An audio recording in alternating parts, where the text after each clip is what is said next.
мора да го запреме масовното иселување на младите, за кое ни зборуваат граѓаните низ Битола, но исто и низ цела Македонија.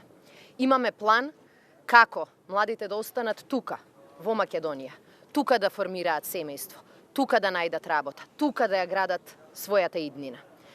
ВМРО, ДПМН и Груевски имаат 10 години да го сторат тоа, да понудат пристоен живот и еднакви шанси за сите. Но тоа не го сторија. Тие сметаа дека најважно од се е да ги полнат своите джебови и сметки низ рајските острови. Дури и денес, кога Груевски ги краде идеите од нашиот план, тој покажува повторно дека не ги разбира граѓаните на Република Македонија, ниту нивните проблеми.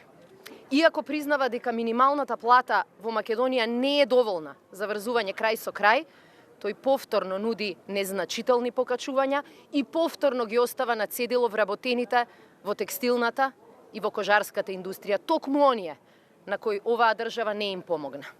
Ние имаме план со кој минималната плата ќе ја покачуваме секоја година до 16.000 денари. И тоа ќе важи за сите. И за оние од текстилната, и за оние од кожарската индустрија. Ќе обезбедиме финансиска помош од буџетот на Република Македонија, да им помогнеме и на фирмите да обезбедат екзистенција за своите вработени.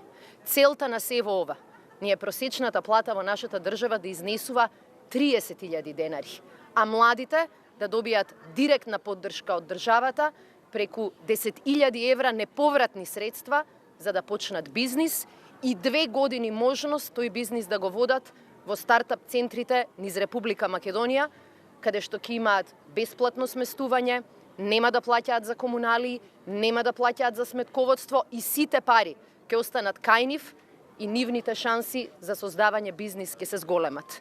Имаме план и имаме обврска да обезбедиме живот овде, во татковината, во Република Македонија, за сите нејзини граѓани.